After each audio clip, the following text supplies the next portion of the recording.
All right, guys, so a quick grilling demo. I have 3 chicken breasts right here. I'm gonna grill off and show you some differences in them. Why do they look different right now? One is raw, one has been in a brine, so it's a saltwater solution, and then one I put in a marinade. This marinade had some hot honey in it, had some vinegar, had a little bit of oil, okay? Nothing too crazy. Now, I got everything right now in a pan, drip pan.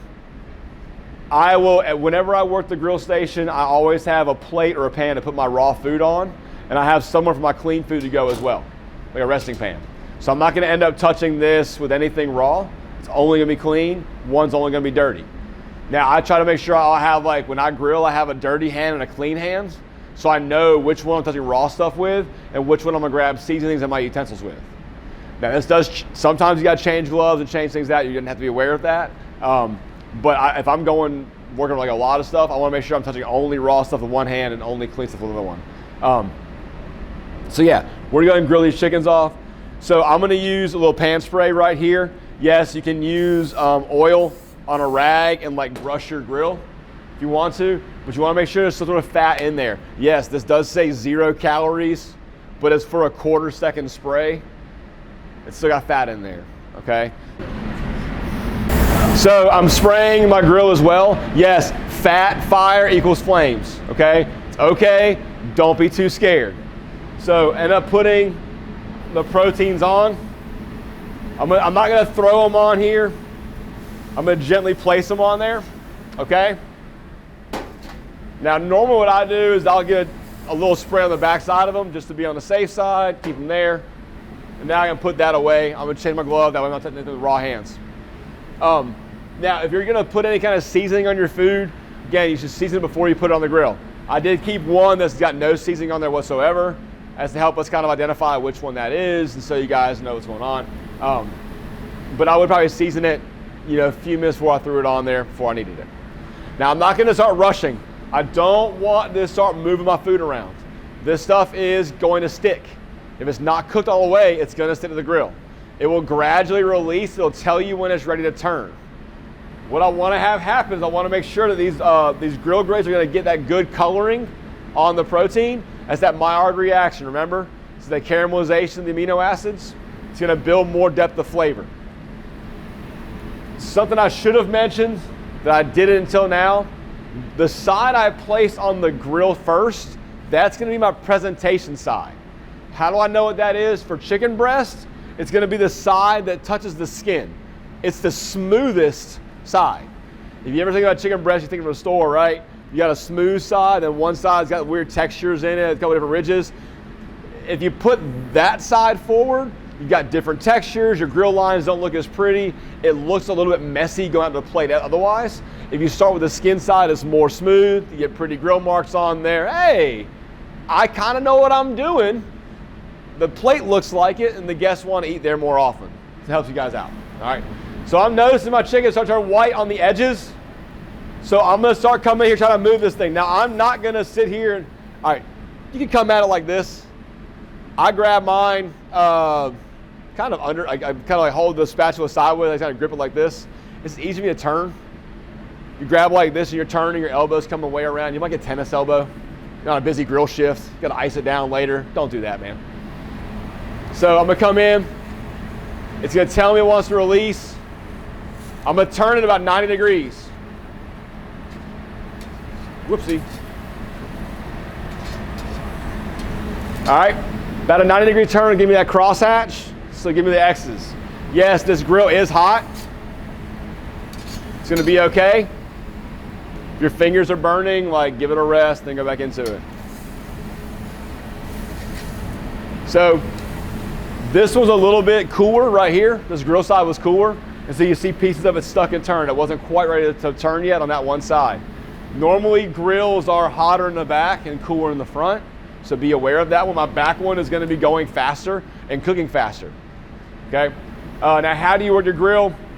I mentioned on Tuesday that I would work back to front usually on my grill station. I've known folks that have worked left to right because they read that way. How it makes sense in your head, how it organizes in your head is good for you. Just kind of know, like, that's where you're gonna be. Right now, it's gonna be pretty easy. I got 3 things on there. I should not lose track of that. We know me, I might, but I shouldn't lose track of that. Some of y'all laughing too hard. It's okay. So I'm gonna let it cook a little bit and just kind of like get those marks on there. So I turned that one a little bit too soon. The grill marks didn't come all the way through, but it's all right. How do we know when chicken's done? When it's done? Okay. How do you know? What temperature is chicken cooked to? 165. Yeah, okay, cool. 165, right? Now I mentioned that's like 165 for 15 seconds. If you cook it at 165 on your grill and then you bring it off, it's gonna end up carrying up and it's gonna be a little bit dry when it comes out over here. So you might want to pull it around like 158, 160. It'll climb at least 5 degrees.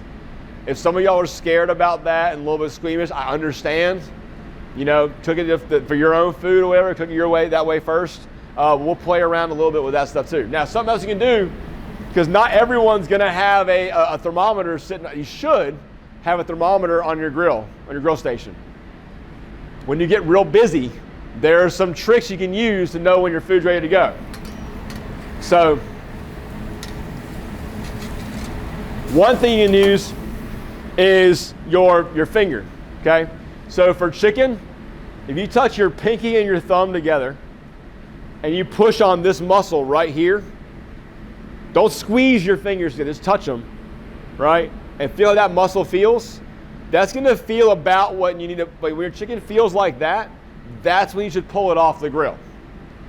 Something else that I learned a while ago, I had a chef tell me I was like 18, 19, that when you look at the protein, we know as protein cooks, it's coagulating, it's squeezing, right? And we know it's squeezing water out. You can look at the liquid, the juices on top of the protein, and when it starts coming up clear, you're good to go. All the blood's cooked out. So with chicken, when they start beating up, most of the time they're gonna be clear. With steaks, they'll start beating up first, and you can tell like they'll be like a little pink inside. That's usually medium rare. When it's got a little bit of pink, you're going like medium to medium well. When it's clear, it's medium well. When there's no more liquid coming out, it's well done. Give that one to your dog. It's fine, right?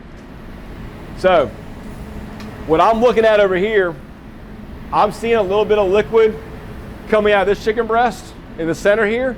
I know it's getting close. I'm checking this one back in the back here. All right, it's a little stuck there, but it's fine.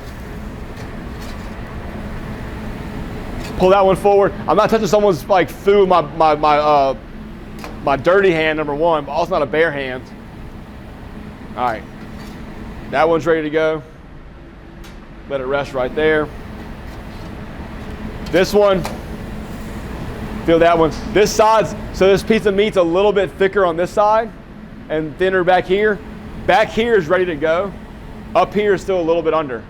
So what I would do, actually hang this, put my my more cooked side off where it's a little bit cooler. Keep the raw side closer to the heat. You'd want to like take this and like pound it out or flatten it, make sure it's evenly cut or portioned before it goes on the grill to begin with. This one right here. Let it pull it off and rest. See, there's a little liquid on there. So that go over there. Also, that right there. So, you'll notice on my grill still, there's pieces of food. It tore a little bit. There's also pieces where it cooked, it's getting dark. Listen, that can still have allergens on it. If you've got like seafood, shrimp, whatever, got to clear that off. Over time, those will actually grow and block in between these grates. It'll get dirtier. So use your grill brush, keep your grill clean, okay? If you don't, I'm too busy, don't have time to clean it, guess what? You're gonna be in the weeds here pretty soon and I'm gonna make you clean it. So make sure you keep your grill clean, all right? Scrape it off. There's normally catch pans underneath here to catch all this kind of stuff. You'll find it, just kind of clean those out, right? So over here to our chicken. Letting it rest a little bit. You also notice that these have different colors, okay? Different colors on them. Why is that? Well, they have different processes. This is a brine, that was the marinade, that was nothing, okay? Now in my brine, I had salt and a little bit of sugar and water. That's gonna change the texture, right? It's gonna actually have more of a texture of like, kind of like lunch meat. Not like all the way lunch meat, but like it's gonna change the texture of the protein a little bit like that. That's gonna season all the way through. These lines on this chicken breast are darker. Again, I had put hot honey in there. So that's got that sugar, it's caramelizing. So it's gonna give you a little more like color on that. Be aware of that stuff, because everyone wants to put like soy sauce in a marinade, right? That's all wonderful and well and good and great, but it's gonna start looking dark and cooked immediately on the grill. If it's like, oh, it looks done, I'll pull it off. Hold up, it's got soy sauce in there, probably still raw. Like, you gotta double check it, okay? So let's look at what we got going on here. This is our one that's been, there was no marinade, nothing, it was plain old chicken breast, okay? I'm gonna take this, I can kind of see how the grain of the meat is running this way. It's for us to kind of give a little taste test on this thing. All right. It's all cooked, right? So this one, you can look at this, it's all the way cooked, right? You can see it, it's got a little bit of like texture from where I sliced it. If I take this one and cut it though, so this one's fully cooked too, but look at the texture difference. So that's that brine action that's change the texture a little bit.